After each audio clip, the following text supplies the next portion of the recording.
Olá, leitores da Lendo Livros! Hoje vamos encerrar e concluir a obra de Gibran Khalil Gibran, um livro e uma história marcantes, daquelas que cada vez que lemos aprendemos algo novo. Obrigada por acompanharem aqui essas 4 partes.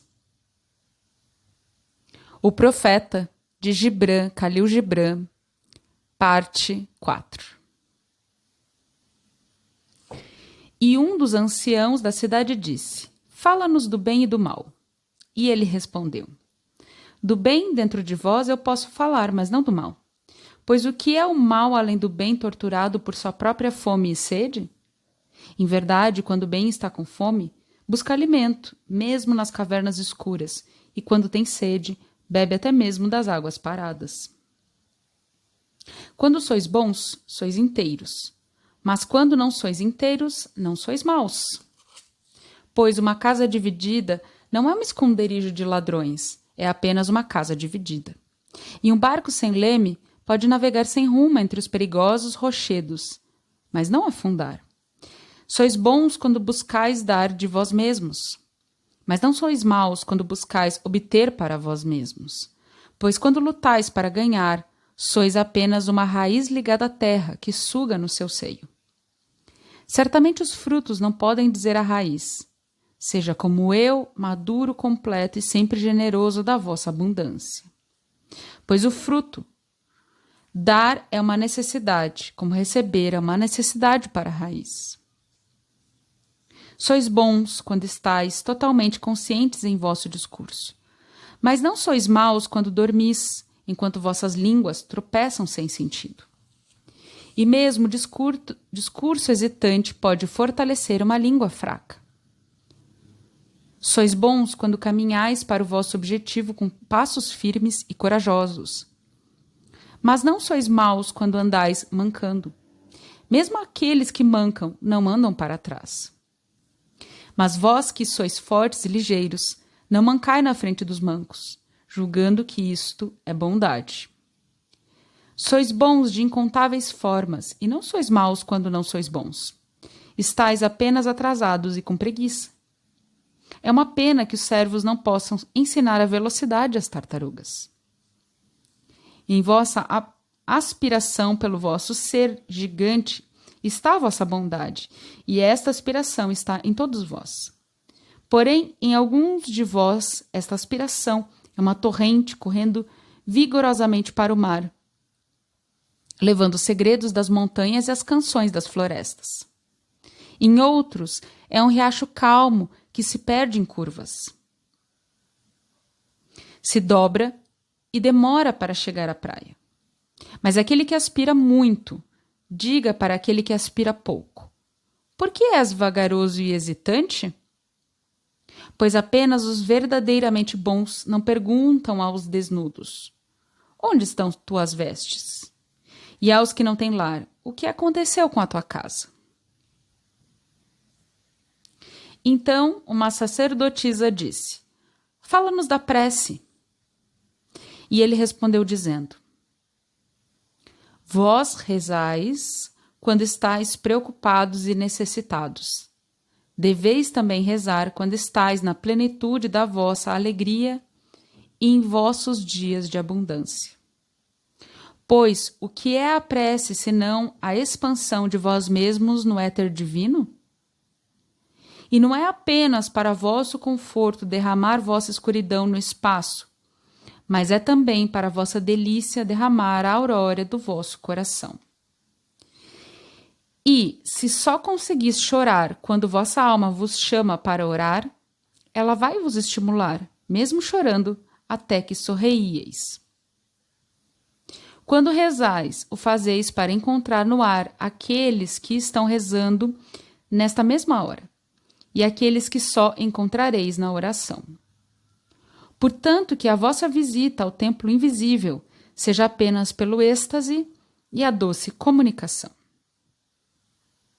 Pois não deveis entrar no templo com outro propósito além de pedir o que não recebereis.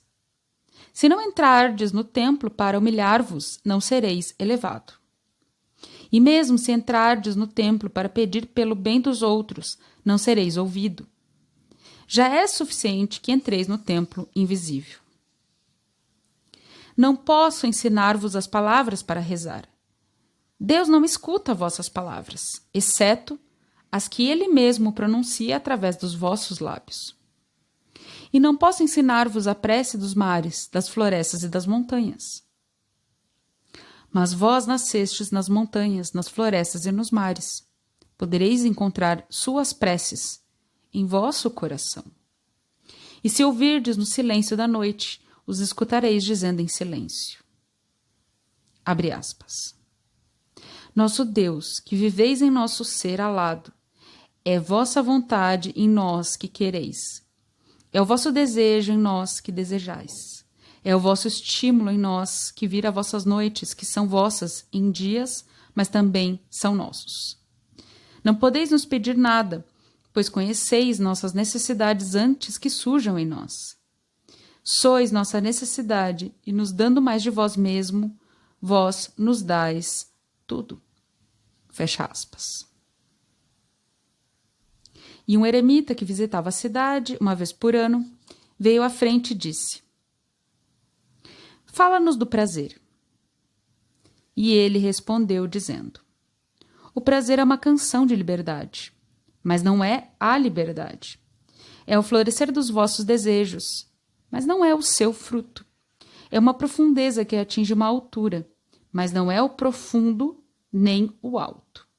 É o que está na gaiola que alça seu voo, mas não é o espaço contido.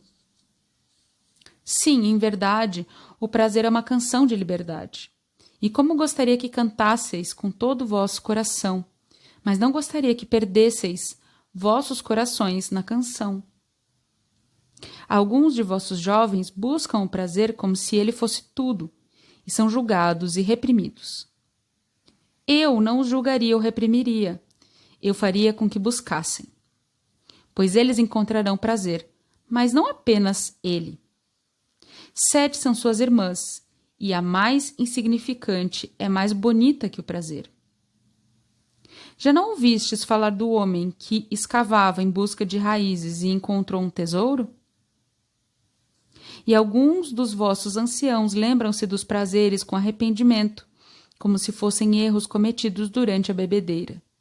Mas arrepender-se é obscurecer a mente e não torná-la casta. Deve lembrar-se de seus prazeres com gratidão, como da colheita de um verão.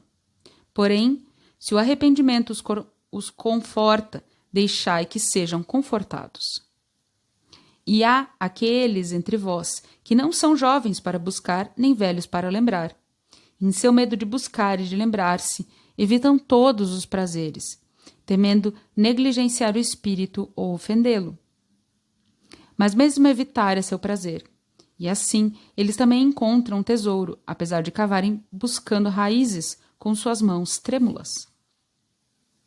Mas falai-me, quem é aquele que pode ofender o espírito? O rouxinol ofende o silêncio da noite, ou o vagalume as estrelas. E vossa chama ou vossa fumaça sobrecarregam o vento? Achais vós que o espírito é um lago parado que podeis perturbar com uma vara? Muitas vezes, ao negar-vos prazer, o que fazeis é guardar o desejo nos recessos do vosso ser. Quem sabe se o que parece estar esquecido hoje espera pelo amanhã? Mesmo o vosso corpo conhece sua herança, e sua verdadeira necessidade e vontade não serão enganadas. E vossos corpos são a harpa de vossas almas. E está em vós fazer com que sua música seja doce, ou que emita sons confusos. E agora perguntais em vossos corações: como distinguiremos o que é bom no prazer do que não é bom? Ide aos vossos campos e aos vossos jardins e aprendereis que é o prazer da abelha colher mel da flor, mas também é o prazer da flor dar mel à abelha. Pois, para a abelha, a flor é a fonte da vida, e para a flor, a abelha é o mensageiro do amor. E para ambas, abelha e flor, o dar e o receber do prazer são uma necessidade e um êxtase. Povo de Orfalese, sede em seus prazeres, como as flores e as abelhas. E um poeta disse: fala-nos da beleza. E ele respondeu: onde buscareis a beleza e como a encontrareis, a não ser que ela seja vosso caminho e vosso guia? E como falareis dela, a não ser que ela teça vosso falar? Os aflitos e os feridos dizem: a beleza é bondosa e gentil. Como uma mãe, meio envergonhada de sua própria glória, ela caminha entre nós.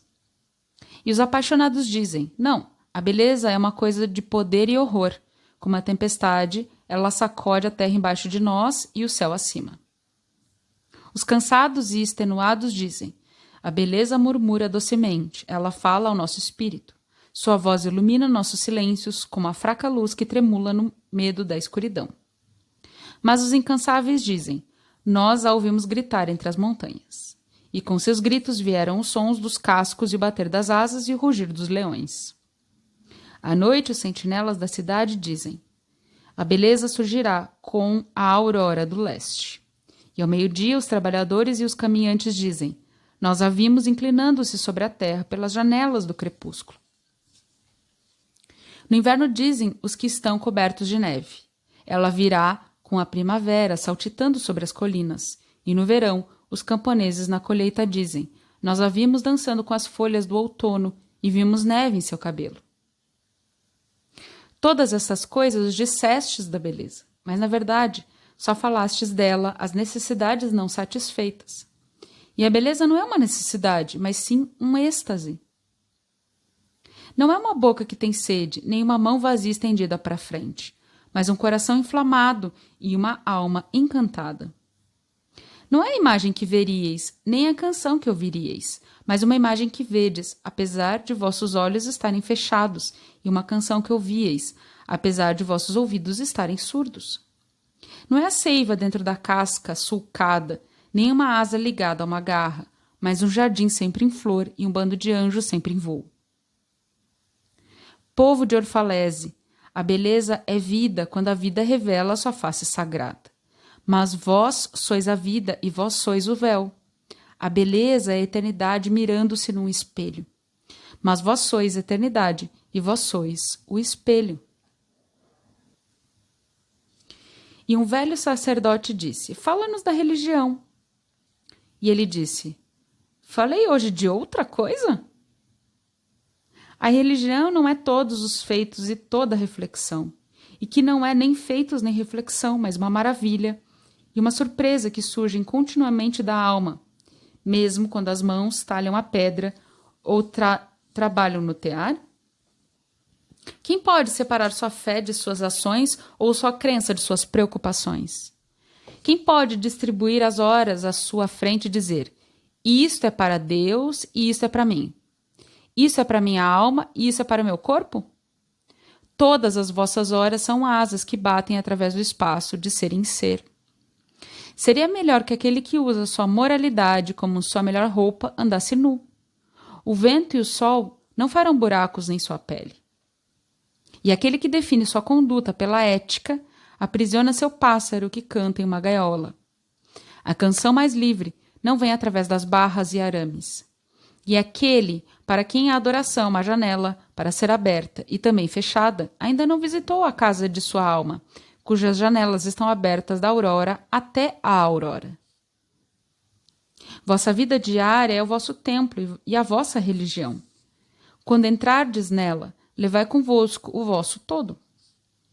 Levai o arado, a forja, a marreta e a harpa, as coisas que fabricastes por necessidade ou gozo. Pois em verdade não podeis elevar-vos acima de vossas realizações, nem cair mais baixo que vossos fracassos. E levai-os todos convosco, pois na adoração não podereis voar mais alto que suas esperanças, nem humilhar-vos mais abaixo que seu desespero. E se conhecereis a Deus, que ele não seja, portanto, o que resolve charadas. Mas olhai ao vosso redor e o vereis brincando com vossos filhos. E olhai para o espaço. O vereis caminhando nas nuvens, estendendo seus braços no relâmpago e descendo com a chuva. Vós o vereis sorrindo nas flores e elevando-se e abanando seus braços nas árvores. E então falou ao Mitra, dizendo: pedimos agora sobre a morte. E ele disse: vós saberíeis o segredo da morte. Mas como o encontrareis, a não ser que o busqueis no coração da vida? A coruja, cujos olhos noturnos são cegos durante o dia, não podem revelar o mistério da luz. Se quereis realmente contemplar o espírito da morte, abri bem o vosso coração para o corpo da vida, pois a vida e a morte são um, assim como o rio e o mar são um.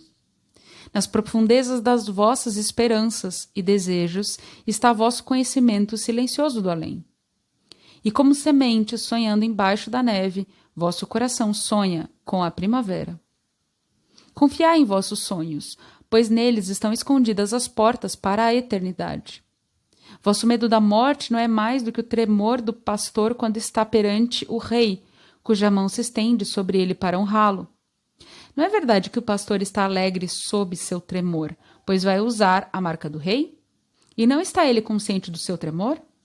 Pois o que é morrer além de estar nu ao vento e derreter ao sol? E o que é cessar de respirar, se não livrar a respiração de suas incansáveis marés, que se elevam e expandem e buscam a Deus sem obstáculos? Só cantareis de verdade quando beberdes do rio do silêncio, e quando chegardes ao topo da montanha, só então começareis a subir. E quando a terra pedir os vossos membros, só então dançareis. E já era de noite, e ao Mitra a sacerdotisa disse: abençoado seja este dia e este lugar e o teu espírito que falou. E ele respondeu: fui eu quem falou? Não fui eu um ouvinte também? Então ele desceu os degraus do templo e todo o povo seguiu. E chegou ao seu barco e ficou sobre o convés. E olhando para o povo novamente, ele elevou a voz e disse: povo de Orfalese, o vento pede que eu vos deixe.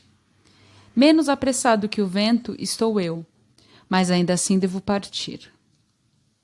Nós, andarilhos, sempre buscando um caminho mais solitário, não começamos nenhum dia onde terminamos o dia anterior, e nenhuma aurora nos encontra onde o crepúsculo nos deixou. E mesmo quando a terra dorme, viajamos.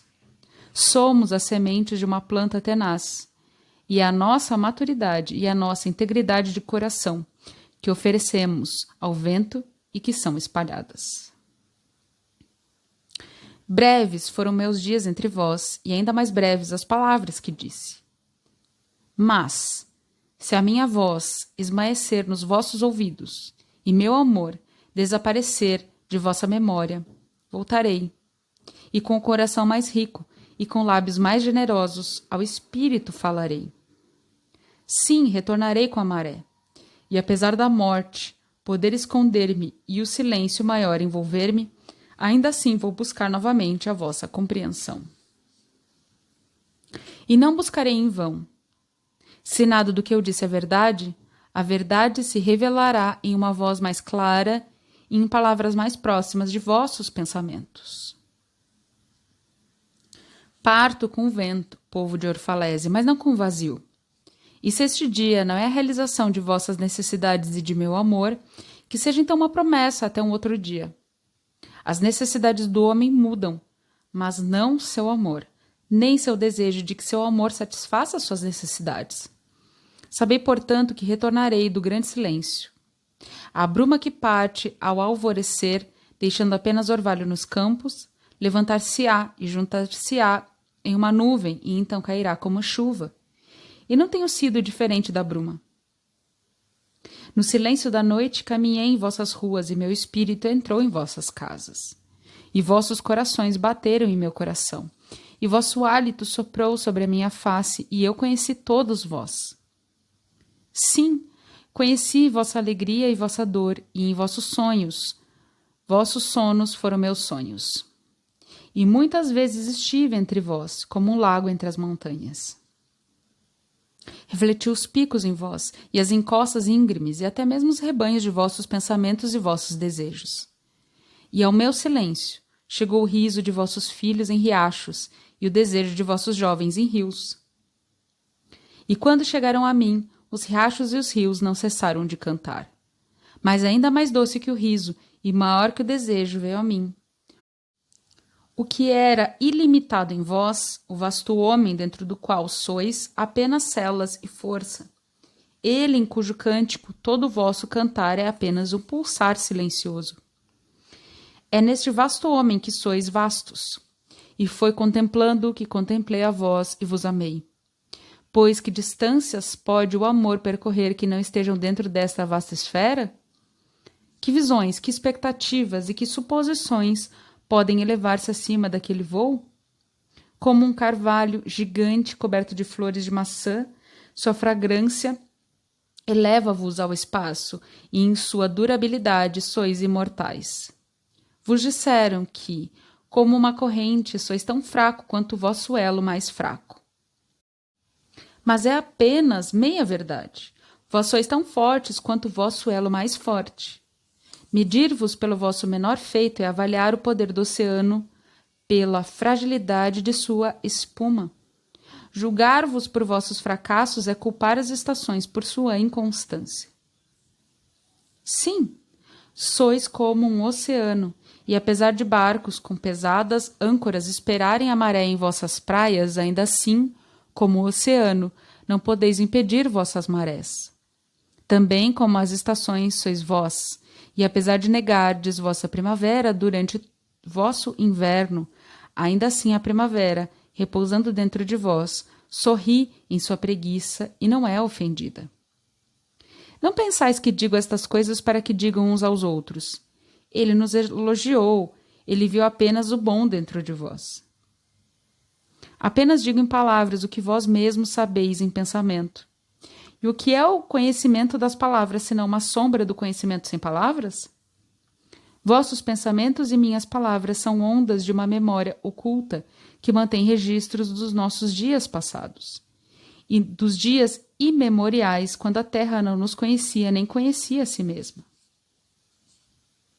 E das noites, quando a Terra estava envolta em confusão.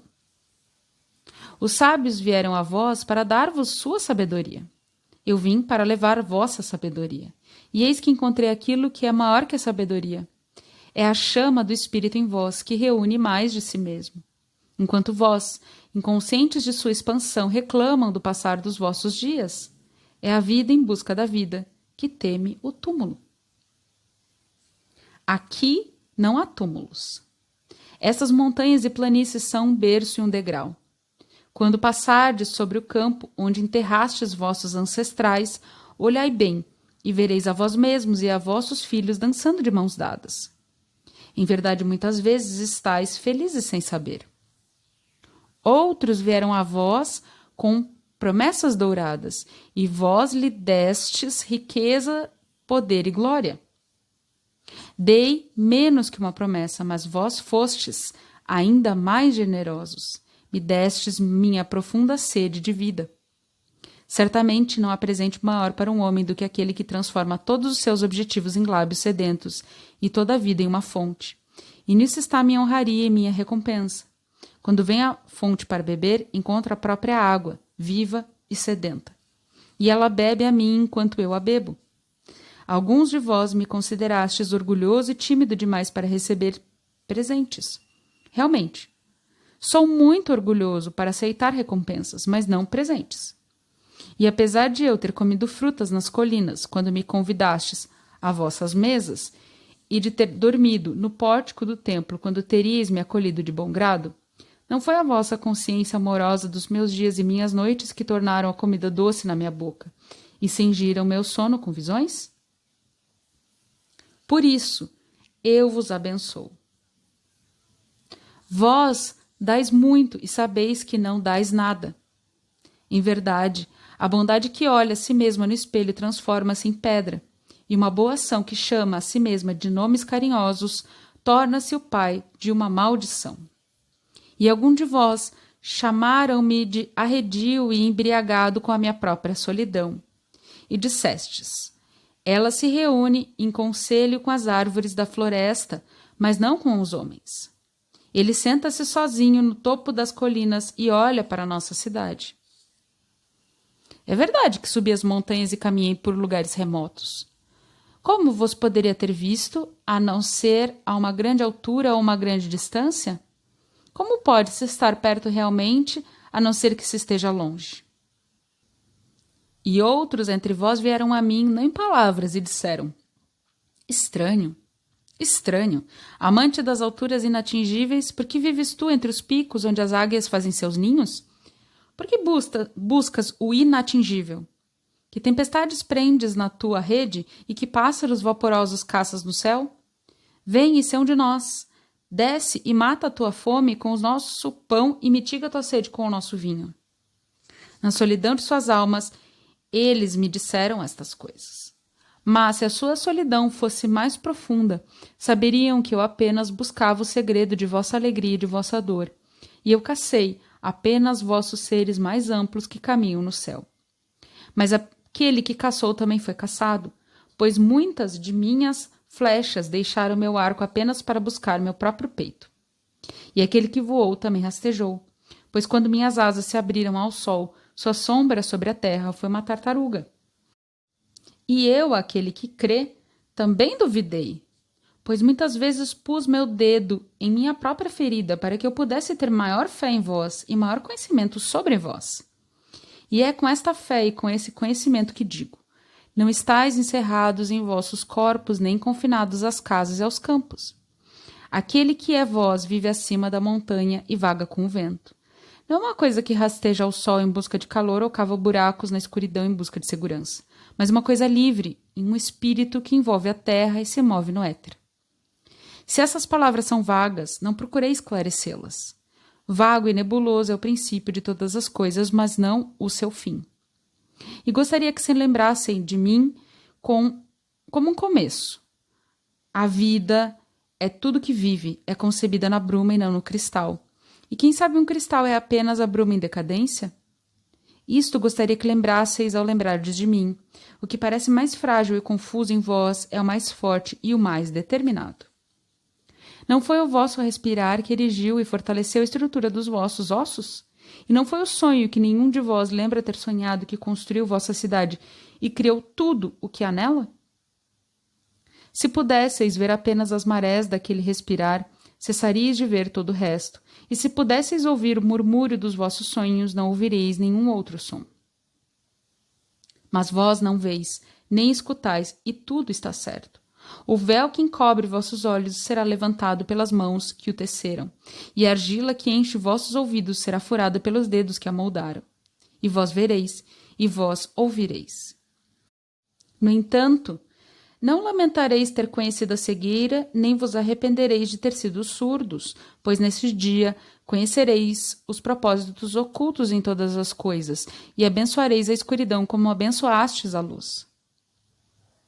E depois de dizer estas coisas, olhou em volta e viu o piloto do seu barco ao lado do leme, olhando ora para as velas abertas, ora à distância, e ele disse: paciente, mais do que paciente é o capitão do meu navio. O vento sopra e impacientes estão as velas. Até mesmo a quilha pede uma direção.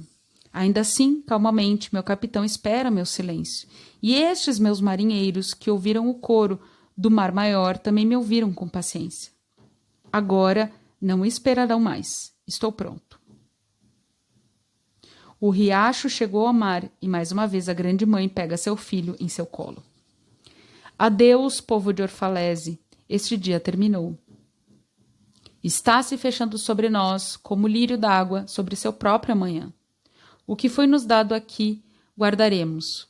E se não foi suficiente, então novamente deveremos nos reunir e juntos estender nossas mãos para aquele que doa. Não esquecei que voltarei a vós. Em pouco tempo, o meu desejo reunirá pó e espuma para um outro corpo. Em pouco tempo, um momento de descanso ao vento, e uma outra mulher me dará a luz.